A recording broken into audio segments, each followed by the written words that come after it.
Most of the people who meet our family have no idea that we have adopted children. Our children look like us, they act like us, they blend in, and people are shocked to find out that some of my children are adopted through foster care. We have a son. We've had him in our home for about 1.5 years. We adopted him about a year ago, and we were his 9th family, and we were his 4th promised adoptive family. He had been given up so many times by so many different people that he didn't trust anything that we said. And so exactly at the 6-month mark, we adopted him and went through the court process.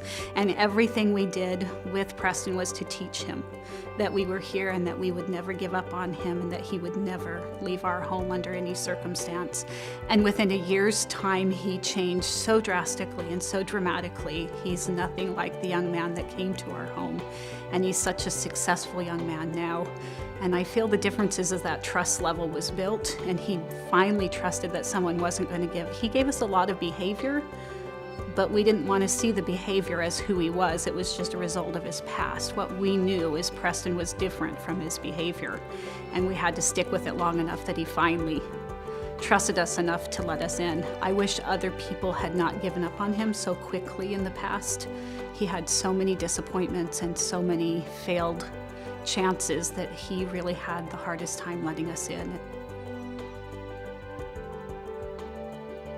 Siblings are so important to my children. We have 2 biological sisters that we've adopted, and they are of a sibling group of 7. To watch what they go through to be separated from their siblings is really heartbreaking at times, and when they get their contact and when they can have contact, it's really a celebration. It matters to them. They really need their siblings.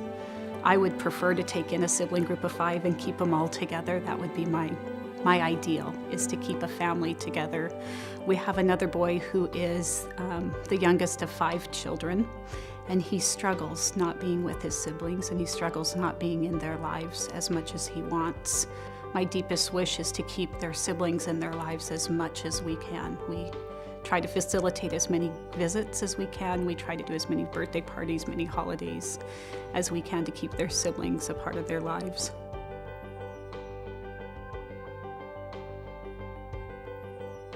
In our first adoption was 2 girls from a sibling group of 7, and their biological parents were not appropriate to have any contact with, and so we've not needed to work with biological parents. We have kept a biological aunt in their family because she was very appropriate to them, and it is wonderful to meet with their biological aunt and to do activities and do birthday parties with her. With our son, that's a new adoption. His family is probably appropriate, and we are just now working with contact with them. He just had a birthday party with biological grandparents that he hadn't seen in 5 years. And what an impact that made on his life. They were able to provide him with pictures of himself as an infant and as a toddler and 1st and 2nd grade. It was just amazing that they have all this information that we don't know.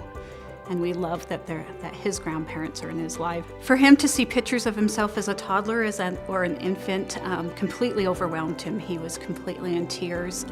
We do scrapbooking in our family. My biological kids have these great big thick scrapbooks of their whole life, and he gets really upset when he sees that he doesn't have what they have. So he finally is going to get that. Every child deserves to be loved, and it's just as easy to love another kid as it is your own.